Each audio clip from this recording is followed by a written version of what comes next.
Hello everyone, welcome to my channel online GS by Divakar. इस video में हम लोग जियोमॉर्फोलॉजिकल थॉट और लैंडफॉर्म्स के बारे में देखेंगे। इसमें जो भौगोलिक भूआकृतिक विचारधारा है, जैसे आपका डेविस पिंक हो गया या फिर क्रिकमे, इन सभी की जो अवधारणाएँ हैं उसके बारे में यहाँ पे हम लोग देखेंगे। और साथ ही साथ जो लैंडफॉर्म बनते हैं आपके परीक्षाओं में ये पूछे जाते हैं।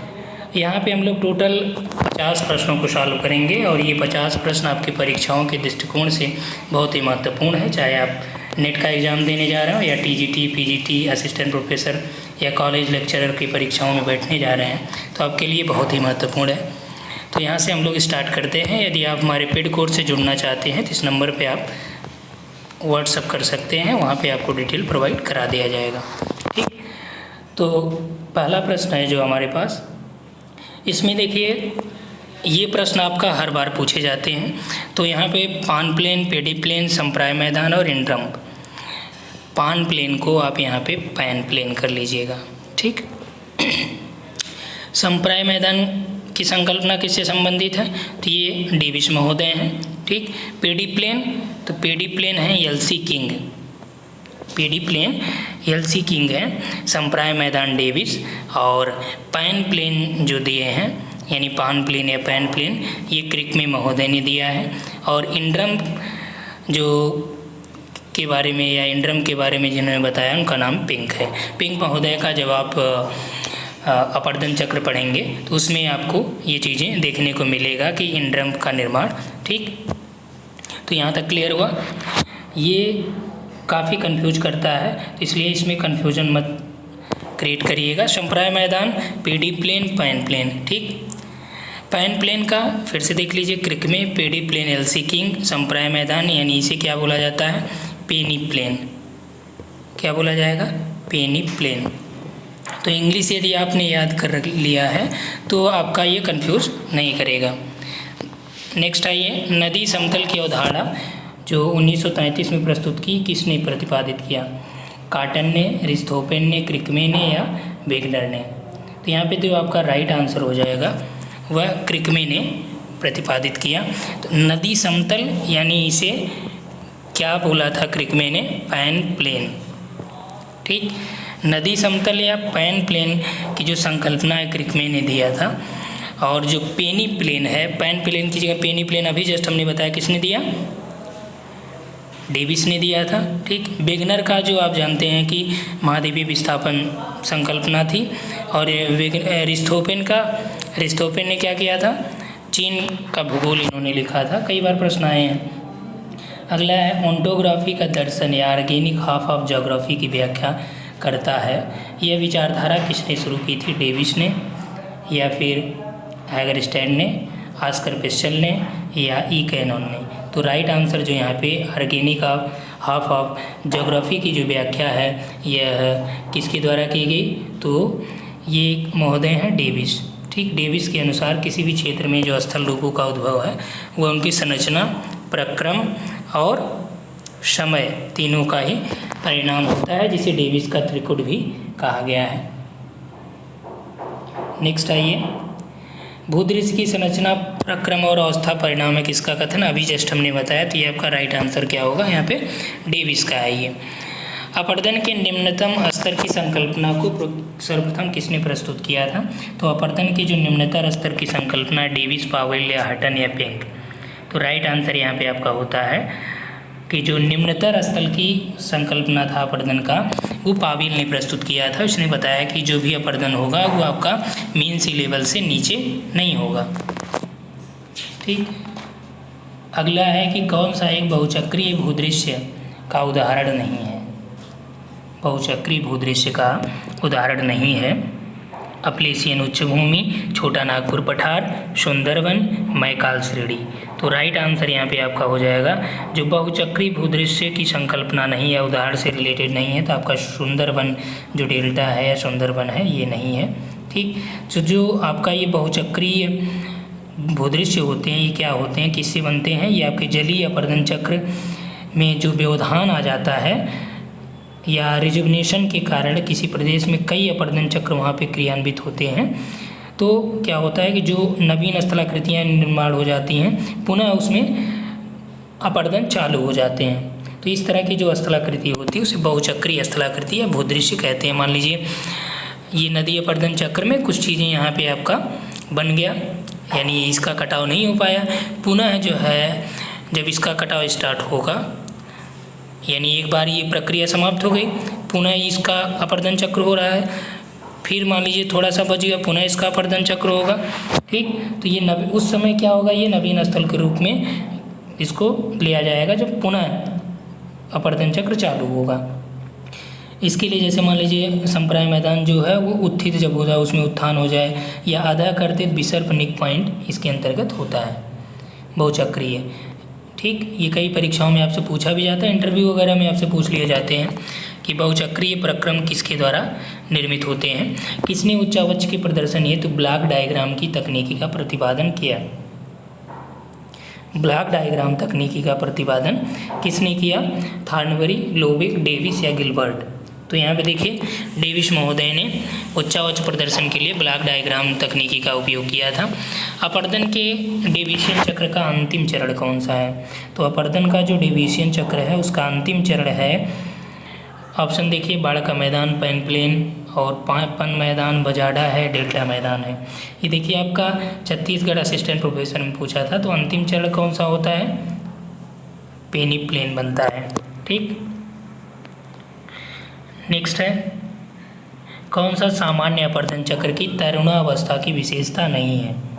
सामान्य अपरदन चक्र की तरुणावस्था की विशेषता नहीं है, शीर्ष अपरदन करना, घाटी का गहरा करना, घाटी का चौड़ा करना, जल गर्तिका का भेदन करना। तो यहाँ पे देखिए सामान्य अपरदन तरुणावस्था में क्या होता है, नदी की घाटी गहरी होती है। ठीक, और ये शीर्ष अपरदन भी करता है, प्रक्षेपाओं का भेदन भी करता है, जो तो घाटी का चौड़ीकरण इस स्थिति में नहीं होता है। तरुणावस्था में घाटी का जो चौड़ीकरण नहीं होता है, बल्कि घाटी इसमें गहरी होती है। घाटी का जो चौड़ीकरण होता है ये आपका प्रौढ़ावस्था में होता है अकॉर्डिंग टू डेविस। नेक्स्ट आइए, निम्नांकित स्थल रूपों में से कौन सा उत्पत्ति में बहुचक्रीय है, यानी कौन सा स्थल रूप उत्पत्ति की दृष्टि से बहुचक्रीय है। अभी हमने बताया कि बहुचक्रीय के अंतर्गत क्या आएगा, तो हिमगह्वर है, विसर्प है, आधा कर्तित विसर्प है, यारडंग है। तो सही उत्तर क्या होगा, आधा कर्तित विसर्प। अभी हमने आपसे बात किया बहुचक्रीय जो स्थलाकृतियाँ होती हैं उसमें आपका है निक पॉइंट, घाटी के अंदर की घाटी, नदी वेदिका हो गई, आधा कर्तित विसर्प हो गया, जो संप्राय मैदान है उसमें उत्थान हो जाए। ओके, नेक्स्ट है कि अब यहाँ पे देखिए बहुत ही महत्वपूर्ण है और ये आपको एकदम रटना पड़ेगा। देखिए अब तक आपने पेनी प्लेन जाना, पैन प्लेन जाना, पेडी प्लेन जाना, अब यहाँ पे एक और आपको ईच प्लेन देखने को मिलता है, या एच प्लेन कहीं कहीं आपको लिखा मिल जाएगा। अब देखिए एलसी किंग का क्या है, किंग का है आपका पेडी प्लेन। ठीक, डेविस का क्या है, डेविस का है पेनी प्लेन। क्रिकमे का क्या है, पैन प्लेन, और थॉमस का है एच प्लेन। समझ में आई बात, तो इसको नोट डाउन कर लीजिएगा, थॉमस का है एच प्लेन। ठीक, नेक्स्ट आइए, निम्नांकित स्थल रूपों में से कौन सा बहुचक्रीय उद्भव का नहीं है। ठीक, यानी कौन सा इसमें बहुचक्रीय उद्भव का नहीं है। सर्क है, अंतर्गर्थित पर्वत स्कंद है, अंतर्घाटी है, निक पॉइंट है। ठीक, तो यहाँ पे देखिए अभी हमने थोड़ी देर पहले बताया कि निक पॉइंट, अंतर्गर्थित पर्वत स्कंद, अंतर्घाटी, यानी घाटी के अंदर घाटी अंतर्घाटी कही जाती है, ये भी बहुचक्रीय स्थलाकृतियाँ हैं। लेकिन सर्क जो है आपका हिमनदी से निर्मित है, और ये हिमनदी के द्वारा निर्मित एक प्रकार का स्थल रूप है सर्क, इसलिए आपका ये बहुचक्रीय उद्भव के अंतर्गत नहीं है।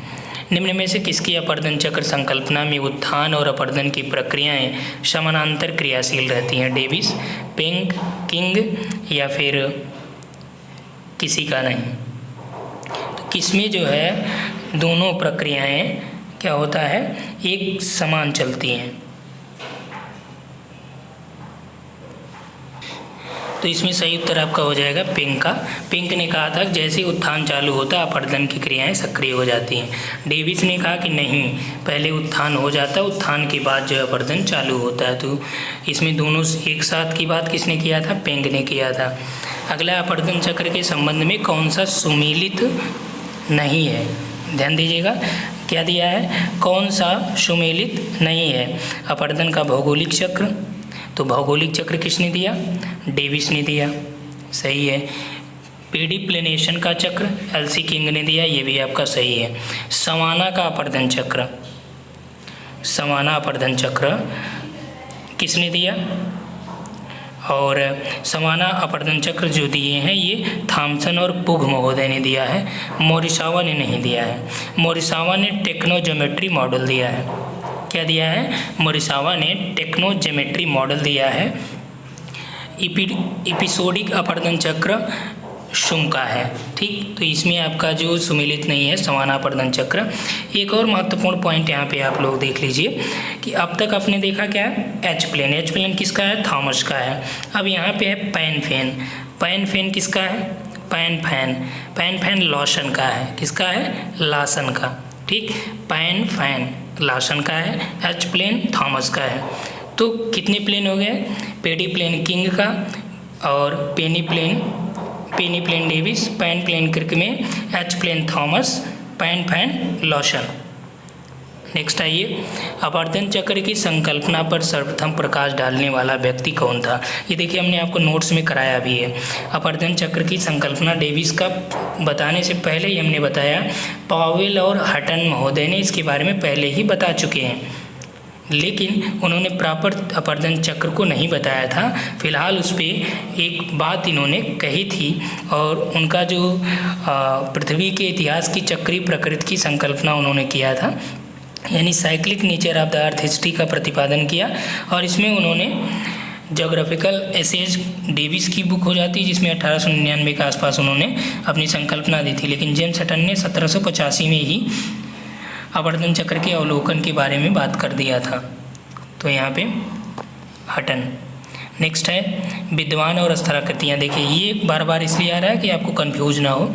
डेविस का पेनी प्लेन, पिंक का एंड्रम, किंग का पेडी प्लेन, गिलबर्ट का ग्रेड। क्लियर? नेक्स्ट आइए, निम्नतम अपरदन तल की अवधारणा का प्रस्ताव किसने प्रस्तुत किया? Davis, Mallot, Johnson, Powell. तो निम्नतम जो अपरदन चक्र की अवधारणा है उसको किसने चालू किया? तो अभी आपने जस्ट ही देखा था, तो ये महोदय हैं पॉवेल। तो इसे आधार तल की संकल्पना भी कहा जाता है।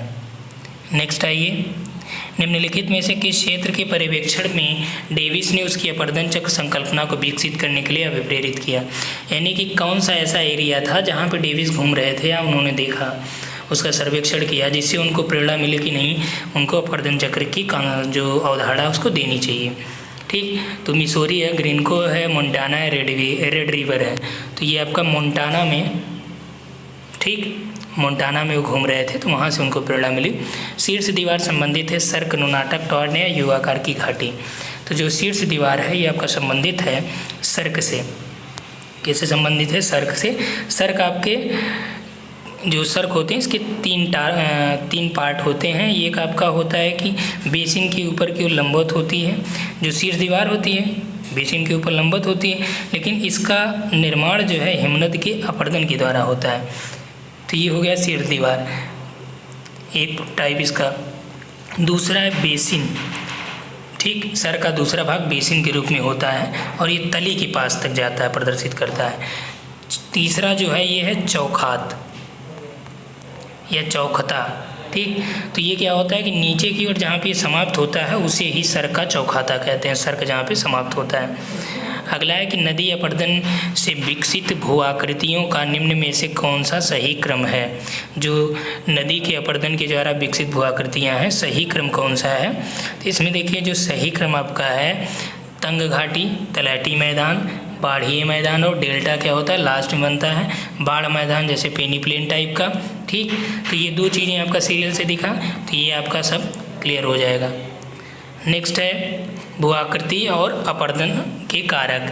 प्राकृतिक तटबंध कैसे बनते हैं? तो प्राकृतिक तटबंध आपका ये बहता हुआ जल से। टेरा रोसा का निर्माण कैसे होता है? और सर्ग का आपका हिमानी से। इंसेलबर्ग का निर्माण कैसे होता है? तो इंसेलबर्ग का निर्माण होता है पवन से। ठीक, इंसेलबर्ग का निर्माण होता है पवन से। टेरा रोसा आपका भूमिगत जल से। ठीक, नेक्स्ट आइए, कौन स्थलाकृति पवन के अपरदन के फलस्वरूप या पवन के अपरदन चक्र से संबंधित नहीं है, उसके अपरदन से निर्मित नहीं होती है? तो यहाँ पे देखिए आपका इंसेलबर्ग है, ड्राई कांटर है, छत्रक शिला है, बरखान है। तो ये सभी क्या हैं? अपरदनात्मक है। लेकिन बरखान क्या है? निक्षेपात्मक स्थलाकृति है। ठीक, बाल का स्तूप टाइप का। अगला है कि कौन सा सुमेलित नहीं है? अवतलन सिद्धांत किसका है? डार्विन का है। तो बात सही है। स्थैतिक तरंग सिद्धांत हैरिस का है। हिमनद नियंत्रण सिद्धांत, तो जो हिमनद नियंत्रण या हिमानी नियंत्रण सिद्धांत यहाँ पे दिया है पेंक, तो पेंक का नहीं है। ठीक, बल्कि पेंक का क्या है? भूआकृतिक सिद्धांत मॉडल है। तो ये आपका रंग हो जाएगा सी, यानी सही उत्तर सी। वायव्रासी कांटकी है, वायव्रासी सिद्धांत पृथ्वी की उत्पत्ति से संबंधित है। स्टोन लैटिस ये हमने कराया आपको, देखिएगा उसमें जो लेक्चर नंबर 19 है वहाँ पे आपको ये लैटिस मिलेगा। स्टोन लैटिस किस क्रिया से निर्मित होता है? तो स्टोन लैटिस ये आपका वायु द्वारा निर्मित होता है। ठीक, मरुस्थलीय प्रदेशों में जो खड़े खड़े चट्टानी स्तूप पाई जाती हैं वही आपका स्टोन लैटिस होता है। कौन सी एक अपरदनात्मक स्थलाकृति नहीं है? कास्ट विंडो, डोलाइन, लेपीज या स्टैलेक्टाइट। तो अपरदनात्मक स्थलाकृति नहीं है। ठीक, तो इसमें जो आपका सही उत्तर हो जाएगा स्टैलेक्टाइट की स्टैलेग्माइट। अब देखिए यहाँ पे कास्ट विंडो तो है आपका अपरदनात्मक, लेपीज भी है, डोलाइन भी है, लेकिन स्टैलेग्माइट नहीं है, क्योंकि ये यहाँ से जो गुफा होती है चूना पत्थर की, यहाँ से लटकते हुए ये बनी होती है। ठीक, तो ये निक्षेप से निर्मित होता है। अगला है बरखान का पवनोन्मुखी ढाल तीव्र होता है। बरखान का पवनाभिमुखी ढाल जो है वो तीव्र होता है। बरखान के शिखर पवन की दिशा को इंगित करते हैं। कारण दे रहा है कि इसीलिए जो है वो तीव्र होता है। तो यहाँ पे आपका दोनों राइट है और सही व्याख्या भी कर रहा है कि बरखान का जो ढाल होता है ये देखिए ऐसे बना होता है, आपका देखने को मिलेगा, आपको चंद्राकार होता है। ठीक, तो इसमें right answer is A. Next स्थलाकृतियों में कौन सा कास्ट स्थलाकृतियों में सम्मिलित नहीं है? तो कास्ट स्थलाकृतियों में कौन सा सम्मिलित नहीं होता है? ज्वाला, अमदी घाटी, सीप टिब्बा या संकरी घाटी। ठीक, तो जो आपका कास्ट स्थलाकृतियों में नहीं है ये आपका सीप या टिब्बा। ये किससे निर्मित होता है? वायु के द्वारा इसका निर्माण होता है। अगला है प्रक्रम दिया, स्थल रूप दिया है, अस्थायी तुषार, पटल विरूपण और प्रवाहित जल, समुद्री तरंगे। तो यहाँ पे जो आपका अस्थायी तुषार है संबंधित है पिंगों से। ठीक, पटल विरूपण से क्या निर्माण होता है? हौस्ट पर्वत का। प्रवाहित जल से यानी नदी वगैरह से आपका बाढ़कृत मैदान। स्टैग किससे होता है? तो ये आपका समुद्री तरंगों से। नेक्स्ट है रॉस मोटाने किसमें पाई जाती हैं? यानी रॉस मोटाने का निर्माण किससे होता है? तो रॉस मोटाने आपका हिमनदी के द्वारा निर्मित स्थलाकृति होती है। ठीक, नेक्स्ट आइए, किसने सरिता श्रेणीकरण की सरिता खंड विधि का प्रतिपादन किया? तो सरिता खंड विधि का जो प्रतिपादन किया ये है महोदय ए.एन. स्ट्रॉलर। कौन है? ए.एन. स्ट्रॉलर ने सरिता खंड विधि का प्रतिपादन किया था। ठीक, बहुत ज़्यादा डिटेल जानने की इसमें ज़रूरत नहीं है। और हार्टन की जो विधि है वो क्या होती है कि सरिता खंड विधि, आर.एल. ग्रीव की विधि या ए.ई. सिडगार विधि। ठीक, स्टॉलर की सरिता खंड विधि। नेक्स्ट है यहाँ पे आपका किसी आधार तल के नीचे अथवा ऊपर विभिन्न ऊंचाइयों की पृष्ठीय क्षेत्रफल के अनुपात को दर्शाने वाले वक्र को क्या कहा जाता है? तो आधार तल के नीचे और ऊपर विभिन्न ऊंचाइयों के पृष्ठीय क्षेत्रफल के अनुपात को दर्शाने वाले वक्र को उच्चतादर्शी वक्र कहा जाता है। नेक्स्ट है, यहाँ पे आपको मिलान करना है। कैटिल दिया है, टॉर्न है, स्कर है और ड्रमलिन है। कैटिल है, टॉर्न है, स्कर है और ड्रमलिन है। इसमें क्या करना है, आपको मैच करना है। ठीक, तो यहाँ पे देखिए कैटिल का निर्माण क्या होता है, कैसे, यहाँ पे केटिल जो है ये हमने आपको कराया भी है। ये हिमोड़ वाली जो पट्टी के साथ साथ यहाँ पे गहन गर्त का निर्माण होता है। टॉर्न का निर्माण कैसे होता है, तो सर्क के पास जो है ये जो पर्वत या सरोवर होता है वो आपका टॉर्न होता है। ठीक, वन पे स्कर क्या होता है कि निम्न विसर्पी जो हिमानी जलोढ़ होता है या कटक होता है, ये आपका स्कर कहे जाते हैं। ठीक, और ड्रमलिन आपका हिमगुलासों की आवृत्ति, ये अंडाकार या अंडे के टोकरी की तरह यहाँ पे इस तरह से ये हिमानी के द्वारा निर्मित होता है। ठीक, नेक्स्ट आइए अवधारणा और सिद्धांत, जिसके प्रतिपादक के बारे में दिया है। तो यहाँ पे आधार स्तर या आधार तल की संकल्पना किसने दी, पावेल ने दिया है। समांतर निवर्तन की जो संकल्पना है ये पिंक का है।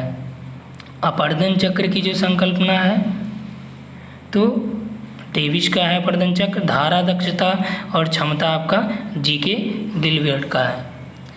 नेक्स्ट है कि कास्ट चक्र दिया है, दोनों को मिलान करना है यहाँ पे। ठीक, कास्ट अपर्दन चक्र से संबंधित जो प्रमुख सिद्धांत हैं उससे मिलान करना है। कास्ट जो चक्र दिया है ये किसने दिया, ये बिजिक ने दिया था। पेडीमेंट निर्माण का जो चादरीय प्रवाह सिद्धांत है ये किसने दिया था, मैगी ने दिया था। क्या नाम है, मैगी। और पेडी प्लेन की जो संकल्पना है या पैडी प्लेन मैक्सन और एंडरसन का है। पेडी प्लेन तो एलसी किंग का है, लेकिन यहाँ पे है पैडी प्लेन, कास्ट से रिलेटेड है। ठीक, कास्ट प्रदेशों में प्राकृतिक पुलों का निर्माण से संबंधित जो संकल्पना है वुडवर्ड की है। किसकी है, वुडवर्ड की है। नेक्स्ट क्वेश्चन है 35, ब्लफ्स क्या होता है। ब्लफ्स किससे संबंधित है, वेदिका से, बाढ़ का मैदान से, डेल्टा या बिसर्पी मोड़ से। तो जो ब्लफ होता है वो आपका रिलेटेड होता है बिसर्पी मोड़ से, या टेढ़े मेढ़े जो रास्ते होते हैं जिससे प्रवाहित होके बलखाती हुई नदियाँ चलती हैं, तो उन्हें ही बोला जाता है ब्लफ्स। ठीक, वहाँ पे जो छोटे छोटे मोड़ बन जाते हैं। अगला है पिंगो, एक एकाकी गुंबदाकार नीचा टीला पाया जाता है। पिंगो एक गुंबदाकार नीचा टीला पाया जाता है कहाँ पे, शुष्क क्षेत्र में, नदी में, हिमानी में, परिहिमानी में। तो जो पिंगो होता है ये कहाँ पाया जाता है। पिंगो देखिए इसके पहले हमने आपसे डिस्कस किया ही था। तो पिंगो ये आपका कहाँ पे पाया जाता है, जो तुषार क्षेत्र होते हैं, तुषार यानी कि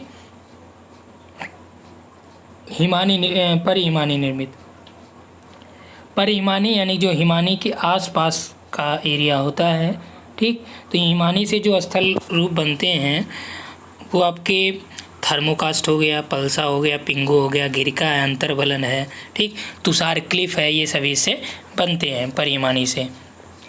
टार्स की उत्पत्ति किस चट्टान में बहुतायत होती है, किसकी उत्पत्ति, टार्स। तो टार्स की जो उत्पत्ति होती है ये आपका आग्नेय चट्टानों में सर्वाधिक देखी जाती है। उसके बाद नेक्स्ट क्वेश्चन है कि सर्क को फ्रांसीसी शब्द में, सर्क जो है क्या है, फ्रांसीसी शब्द है जिसे स्कॉटलैंड में क्या कहते हैं, कारी स्कोर या किम या फिर कारी। तो जो स्कॉटलैंड में इसे कारी कहा जाता है, क्या बोला जाता है, कारी। वेल्स में इसे क्वम कहा जाता है, सर्क को क्वम कहा जाता है, स्कॉटलैंड में कारी कहा जाता है। सरिता अपहरण की अधिक संभावना कहाँ पे होती है, यानी सरिता जो नदी अपहरण की संभावना सर्वाधिक कहाँ पे रहेगी, कि जहाँ पे आधार तल ऊंचा होगा वहाँ पे, या फिर जहाँ आधार तल नीचा होगा, या किसी जल विभाजक के दोनों ओर ढाल प्रवणता समान हो तब, या किसी जल विभाजक के दोनों ओर ढाल प्रवणता में अधिक अंतर हो। तो क्या होगा वहाँ पे कि जो सरिता अपहरण की संभावनाएं बढ़ जाएंगी। कहाँ पे, कि जब दोनों ओर ढाल प्रवणता में अधिक अंतर होता है, अर्थात कि जब सरिता अपहरण क्या होता है इसको समझ लीजिए कि जब सामान्य सरिता और उसकी सहायक नदी के जल का अपहरण कर ले, यानी जो मेन रिवर है उसके जल को उसमें सम्मिलित कर ले, तो उस अवस्था को सरिता अपहरण कहते हैं। ये अधिक संभावना उन क्षेत्रों में होती है जहाँ पे जल विभाजक के दोनों ओर जो ढाल प्रवणता है उसमें अधिक अंतर पाया जाता है। तो right answer is D. Next है अनुदैर्ध्य स्तूप या सीप। सीप का देखिए ये स्तूपों के प्रकार का टोटल प्रकार हमने आपको डिस्कस किया था और सभी प्रकारों को हमने यहाँ पे क्लियर भी किया है। तो यहाँ पे दिया है कि सीप की जो या अर्धस्तूप सीप के नाम से जाना जाता है और सीप की आकृति क्या होती है, अर्धचंद्राकार होती है। ठीक, तो यहाँ पे देखिए सीप क्या है, पवन के द्वारा निर्मित निक्षेपणात्मक स्थलाकृति बनती है, यानी उसके डिपोजिशन से बनती है। और सीप की जो दिशा है पवन के समानांतर होती है और रैखिक कटक के आकार का यहाँ पे स्तूप देखने को मिलता है। कई सैकड़ों किलोमीटर में ये लंबे होते हैं, लंबे रेत वाले होते हैं। ठीक, और ये इनकी दिशा क्या होता है, ये एक ही तरफ प्रवाहित होते हुए दिखाई देते हैं, यानी कि ये समानांतर होते, चंद्राकार नहीं होते। अर्धचंद्राकार आपका क्या होता है, बरखान होता है। ठीक, तो यहाँ पे जो आपका सही उत्तर हो जाए, केवल आपका स्तूप सीप के नाम से जाना जाता है, यही राइट है, यानी सी वाला आंसर होगा। नेक्स्ट है कौन सा हिमानीकृत भूरूप नहीं है, यानी हिमानी से निर्मित कौन सा नहीं है। यहाँ पे सीप रॉक दिया है, यानी भेड़ पीठ शैल है, गुलास्मिका मृत्ति है और क्रेग वासेस है, हॉर्न है। तो हिमबिदर जिसे कहते हैं, तो हिमबिदर क्या है, ये हिमानीकृत भूरूप नहीं है। जबकि भेड़ पैठ शिला, गुलास्मिकृति, गिर सिंह हिमानीकृत, ये सभी क्या है, इसके द्वारा ही लैंडफॉर्म बने गए हैं। जबकि हिमबिदर जो है हिमानी के ऊपरी हिस्सों में आने वाली जो दरारें या खरोच हैं उसको कहा जाता है। ठीक, नेक्स्ट है, तो यहाँ पे आपका राइट आंसर क्या हो जाएगा, सी हिमबिदर। नेक्स्ट है यहाँ पे विभ्रंश घाटी में प्रवाहित होने वाली कौन सी नदी है, कौन सी नदी है जो भ्रंश घाटी में बहती है। तो इसमें आपका सही उत्तर क्या हो जाएगा, तो यहाँ पे मिसिसिपी है, ब्रह्मपुत्र है, जॉर्डन है, यांगटीसी कियांग है। तो सही उत्तर क्या हो जाएगा, यहाँ पे जॉर्डन जो नदी है ये आपका विभ्रंश घाटी में बहती है, यानी भ्रंश घाटी में बहती है। जबकि अन्य जो नदियाँ हैं ये आपका इनकी अपनी निर्मित घाटियाँ होती हैं। नेक्स्ट है स्टॉलर के अनुसार मलबा ढाल जो है इसका अन्य नाम क्या है, मालवा ढाल का। तो इसका जो अन्य नाम है वो है आपका प्रसुप्ता ढाल, मालवा ढाल का या मलबा ढाल का प्रसुप्ता ढाल है। नेक्स्ट है निम्न में से कौन सा पंजा डेल्टा का उदाहरण है। तो पंजा डेल्टा का जो उदाहरण है नाइजर डेल्टा, मिसिसिपी, राइन, हुआंगहो, यानी पंजाकार जो डेल्टा है यानी पक्षी के पंजे की तरह जो डेल्टा का निर्माण करती है वो आपका मिसिसिपी मिसौरी नदी करती है। तो मिसिसिपी का जो डेल्टा है वो इस प्रकार का डेल्टा का एग्जाम्पल है। नेक्स्ट आइए, क्वेस्टा नदी अपर्दन की किस अवस्था का भूरूप है। क्वेस्टा जो है ये नदी अपर्दन की किस अवस्था का भूरूप है, युवावस्था, प्रौढ़ा, वृद्धा, इनमें से कोई नहीं। तो जो आपका क्वेस्टा होता है इसका निर्माण आपका नदी अपर्दन की युवा अवस्था में होती है। इसमें तीव्र बहाव के कारण मुलायम शैलों को ये काट देती हैं और कठोर शैलें वहाँ पे बनी रहती हैं, जिसे क्वेस्टा कहा जाता है। अगला है कौन सा हिमनद के अपर्दनात्मक कार्य के द्वारा निर्मित स्थलाकृति नहीं है। तो हिमनद के अपर्दन के कार्य के द्वारा निर्मित स्थलाकृति कौन सा नहीं है। ठीक, ड्रमलिन, हिमसोपान, नुनाटक और सर्क। तो यहाँ पे आपका अपर्दनात्मक कार्य द्वारा निर्मित नहीं है, यानी कौन सा, निक्षेपात्मक स्थलाकृति। ये देख ली नुनाटक, सर्क, ये सभी क्या है, अपर्दनात्मक हैं। हिमसोपान, ड्रमलिन अंडे की टोकरी वाली जो स्थलाकृति है ये आपका निक्षेपात्मक या उल्टे नाव की आकृति से बोला जाता है, उल्टे नाव की आकृति की। तो ड्रमलिन आपका निक्षेपात्मक स्थलाकृति हिमनद के द्वारा निर्मित है। अगला है कि भू आकार के बारे में दिया है और निर्माण का कारक पूछ रहा है कि किसका निर्माण कैसे होता है। जैसे टुम्बोलो है तो टुम्बोलो आपका समुद्री लहरें जनित होता है। श्रृंगपुंछ, तो श्रृंगपुंछ ये आपका हिमनद से। अवनमित कुंड, तो अवनमित कुंड जो है ये आपका सरिता से बनता है। और सकुंड या जिसे युवाला या पुल्य, तो ये आपका सकुंड जो है भूमिगत जल से निर्मित होता है। अगला है पेस्टरनाक झीलें पाई जाती हैं। तो पेस्टरनाक झीलें वायु अपर्दित में या सागरीय लहरों के द्वारा कार्स्ट क्षेत्र में, हिमानी अपर्दित क्षेत्र में। पेस्टरनाक जो झील है ये आपका कहाँ पे पाई जाती है? हिमानी अपर्दित क्षेत्रों में पेंटरनॉस्टर झीलें देखने को मिलती है, पेस्टरनॉक झीलें देखने को मिलती हैं। अगला वृद्धावस्था में नदियाँ अत्यधिक विसर्पण करती हुई प्रवाहित होती हैं।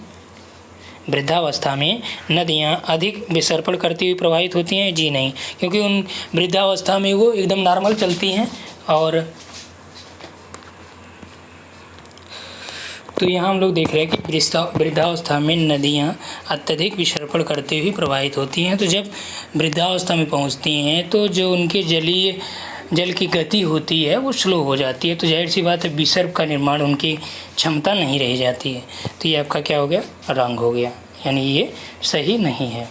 वृद्धावस्था में नदियों की भार वहन क्षमता समाप्त प्राय हो जाती, ये राइट है। यदि यहाँ पे देता कि वृद्धावस्था में नदियाँ विसर्पण का निर्माण नहीं करती हैं, विसर्पण करती हुई प्रवाहित नहीं होती हैं, ठीक। फिर देता कि भार वहन क्षमता समाप्त प्राय होती है, तब यहाँ पे ये होता कि सही स्पष्टीकरण, लेकिन यहाँ पे ये राइट है, ये रॉन्ग है। नेक्स्ट आइए, किसी भूदृश्य में जलप्रपातों या क्षिप्रिकाओं की बहुलता किसका द्योतक होती है? मान लीजिए कहीं पे जलप्रपात और प्रक्षिपिका ढेर सारा बन रही हैं, तब वहाँ पे ये क्या प्रदर्शित करता है कि किस वजह से ये देखने को मिल रही हैं? युवावस्था, प्रौढ़ावस्था, वृद्धावस्था या पेनी प्लेन? तो यहाँ पे देखिए जो सही उत्तर क्या हो जाएगा? युवावस्था। क्योंकि युवावस्था में क्या होती है, वो जल वहाँ पे गतिमान होता है, उसमें इतनी क्षमता होती है कि वो पहाड़ों को काट कर वहाँ पे गार्ज का निर्माण करता है, वी आकार की घाटियों का निर्माण करता है। उसके आगे आते हुए जो पथरीली चट्टानें होती हैं उससे टकरा के वो नीचे गिरता है, और विभिन्न प्रकार की वहाँ पे जो कमज़ोर चट्टानें उसके काटते हुए कठोर चट्टानों पे ये प्रक्षिपिकाओं का निर्माण करती हैं युवावस्था में नदियाँ, ठीक। तो इसमें हम लोग इतना ही देखेंगे। 50 प्रश्न ये आपका क्लियर हो गया।